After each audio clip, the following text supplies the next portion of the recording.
جنگل میں اپو ہاتھی اور ڈگڈگ چڑیا کی اچھی دوستی تھی۔ دونوں بہت پرانے دوست تھے۔ دونوں مل کر پورا دن دھوپ سیکتے، پانی پیتے، لوگوں کے ساتھ بات نہ کرتے، بس آپس میں ہی لگے رہتے۔ یہ دیکھ کر جنگل کے باقی جانور بہت پریشان تھے۔ ایک دن ایک بندر نے آ کر ان سے پوچھا، اپو ہاتھی، تم اور چڑیا سارا دن آپس میں ہی لگے رہتے ہو، کسی اور سے بات تک نہیں کرتے، کیا ہم لوگ تمہیں پسند نہیں؟ ایسی بات نہیں ہے بندر، لیکن ڈگڈگ بہت بولتی ہے اور اس کی باتیں مجھے بہت اچھی لگتی ہیں، بس یہی وجہ ہے۔ ہاں، تو کیا ہوا؟ اپو ہاتھی میرا دوست ہے، وہ کسی اور سے بات نہیں کرے گا، یہی میرا آخری فیصلہ ہے۔ اور یہ بات اچھی نہیں ہے ڈگڈگ۔ کیوں اچھی نہیں ہے؟ میں نہیں پسند کرتی کہ میرا دوست کسی اور سے بات کرے، دوست ہو تم میرے، صرف میرے۔ ڈگڈگ چڑیا ہمیشہ اس بات پر جھگڑا کرتی کہ کبھی بھی اپو کسی اور سے بات نہیں کرے گا، وہ ہمیشہ ڈگڈگ کے ساتھ ہی کھیلا کرے گا۔ اپو بہت بھولا تھا، وہ ہمیشہ ڈگڈگ کی بات مانتا اور اس کا دل رکھتا۔ ہاں ٹھیک ہے، تم ناراض مت ہونا، چلو سیر پر چلتے ہیں۔ ایک دن بڑے سے گڑھے میں ڈگڈگ پھنس گئی۔ اس نے اپو کو زور زور سے آواز لگائی، اپو میری جان بچاؤ، دیکھو میں کہاں پھنس گیا ہوں، اندھیرا ہونے والا ہے، اپو ہاتھی تم کہاں ہو؟ اپو دور درخت کے نیچے سو رہا تھا، اسے پتہ ہی نہیں تھا کہ ڈگڈگ وہاں سے جا کر کھیلنے لگ گئی ہے۔ جیسے ہی اس کے کانوں میں ڈگڈگ کے چلانے کی آواز آئی، وہ زور سے بھاگ کر وہاں پہنچا۔ ارے ڈگڈگ، لاؤ، اوپر آؤ، اوپر چڑھو۔ اپنی سونڈ کے ذریعے اپو ڈگڈگ کو اوپر لے آتا ہے، پھر وہ ڈگڈگ سے کہتا ہے، ڈگڈگ، آج تو میں نے تمہیں بچا لیا، لیکن اگر تمہاری جگہ میں اس گڑھے میں گری ہوتی تو تم مجھے کیسے باہر نکالتی، بتاؤ؟ میں جنگل کی تمام جانور اٹھا لاتی، سب کو آواز لگاتی، سب مل کر تمہیں باہر نکال لیتے۔ یہ بات تم نے بالکل ٹھیک کہی، لیکن میں تو کسی اور کا دوست نہیں، میں تو بس تمہارا دوست ہوں، کوئی مجھے بچانے کیوں آئے گا؟ اپو دوست کیسی باتیں کر رہے ہو؟ میں سب سے بات کرتی ہوں، سب مجھ سے بات کرتے ہیں، میری بات ضرور مانیں گے۔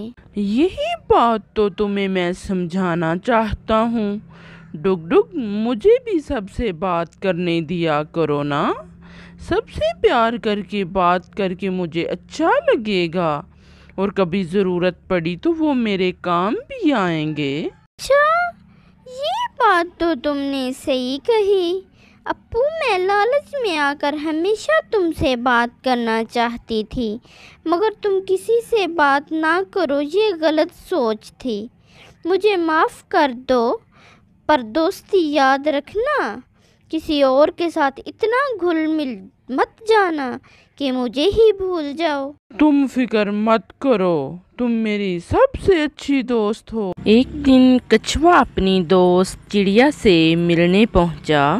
کیسی ہو چڑیا بہن؟ میں ٹھیک ہوں، تم کیسے ہو؟ میں بھی ٹھیک ہوں، میں اپنے بچوں کے لیے تم سے کچھ بادام لینے آیا ہوں، آج ان کا بادام کھانے کا بہت دل ہے چڑیا بہن۔ چڑیا نے اپنے دوست کو بہت سارے بادام ایک برتن میں ڈال کر دے دیے۔ تمہارا بہت بہت شکریہ۔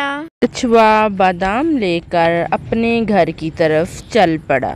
رستے میں کچھوے کو بہت زیادہ پیاس محسوس ہوئی۔ اس نے بادام ایک درخت کے نیچے رکھے اور تالاب سے پانی پینے لگا۔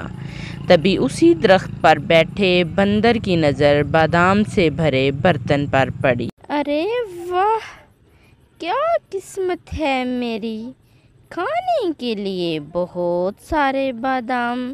یہ برتن اٹھا لیتا ہوں، بڑا مزہ آئے گا۔ اور درخت پر تیزی سے چڑھنے لگا، مزے سے ایک ایک بادام کھانے لگا۔ کچھوے نے پانی پیا اور واپس آ گیا، لیکن اسے اپنے بادام نہیں ملے۔ ارے میرے بادام کہاں گئے؟ اوہو، یہ کیا ہو گیا؟ میرے دوست نے اتنے پیار سے مجھے بادام دیے تھے، اب میں بچوں کو کیا کھلاؤں گا؟ تبھی اس کی نظر ایک آواز پر پڑی اور اس نے دیکھا درخت پر بیٹھا بندر مزے سے اس کے بادام کھا رہا تھا۔ بندر بھیا، میرے بادام مجھے دے دو، یہ میری ہیں، یہ میرے بادام ہیں، میری دوست نے مجھے دیے ہیں۔ نہیں نہیں، میرے بادام ہیں، یہ تو مجھے ملے ہیں، درخت کے نیچے پڑے تھے، میں کیسے کہہ دوں کہ تمہارے ہیں؟ کچھوے نے بہت زور لگایا مگر بندر اس کی بات ماننے پر راضی نہیں ہوا اور مسلسل بادام نکال نکال کر کھاتا رہا، اور تھوڑی دیر بعد بندر نیچے کی ڈال پر آ گیا اور کچھوے کو چڑھانے لگا۔ ہمت ہے تو پکڑ لو، لو اپنے بادام، لو لو لو لو، ہا ہا ہا، یہ لو، ارے لو نا۔ اس مستی کے دوران کچھوے کو بہت غصہ آیا۔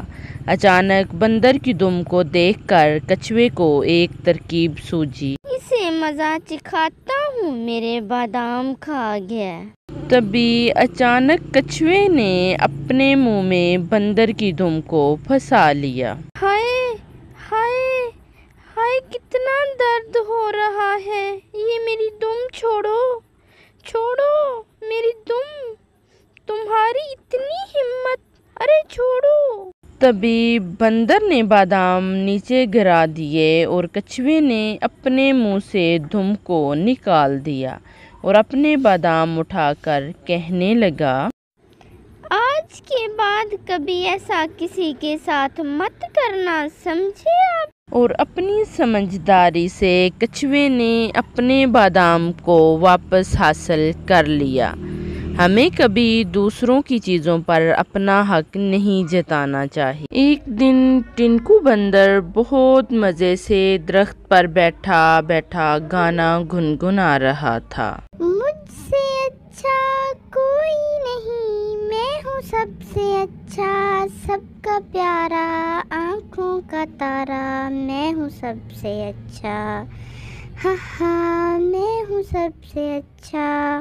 ٹنکو کی ماں نے کہا، اچھا تم گانا گانے میں مست ہو، چلو چلو اٹھو، تمہیں میرے ساتھ چلنا ہوگا۔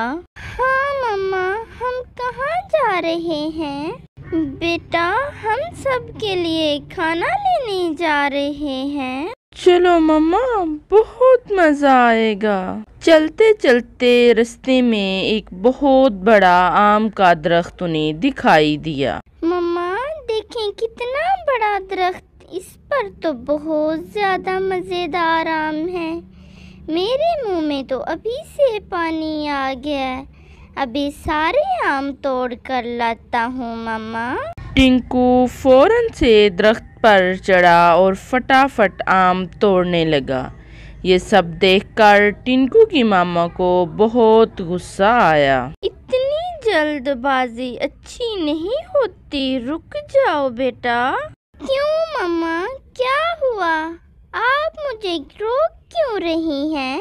دیکھو کتنے مزیدار آم ہیں۔ یہ غلط طریقہ ہے بیٹا، اپنے آس پاس دیکھو، تم نے کتنی گندگی پھیلا دی، جلد بازی میں تم نے آم کے ساتھ ساتھ کتنی ٹہنیاں، پتے اور آم توڑ دیے ہیں، ہمیں جتنی ضرورت تھی اس سے بھی زیادہ، یہ غلط ہے بیٹا، ہمیں ہمیشہ دھیان سے پھل توڑنے چاہیے، جتنی ضرورت ہو اتنے ہی، اور درخت کا شکریہ بھی ادا کرنا چاہیے کیونکہ اگر درختوں پر پھل نہیں ہوں گے تو ہم کھائیں گی کیا بیٹا؟ مجھے معاف کر دو مما، آج کے بعد میں ہمیشہ اس بات کا خیال رکھوں گا، اور ہاں ابھی ساری صفائی کر دیتا ہوں۔ ٹنکو نے اپنی غلطی مان لی اور پورے درخت کے آس پاس صفائی کر ڈالی۔ آج سے جتنی ضرورت ہوگی میں اتنا ہی پھل توڑوں گا۔ جانے سے پہلے ٹنکو نے درخت کا شکریہ ادا کیا۔ مجھے معاف کر دو، آج کے بعد کبھی ایسی غلطی نہیں کروں گا۔ پھر اپنے بیٹے کو پیار کرتے ہوئے ٹنکو کی ماں نے کہا، تم تو سچ میں سب سے اچھے ہو۔ ہاں تم ہی سب سے اچھے ہو بیٹا۔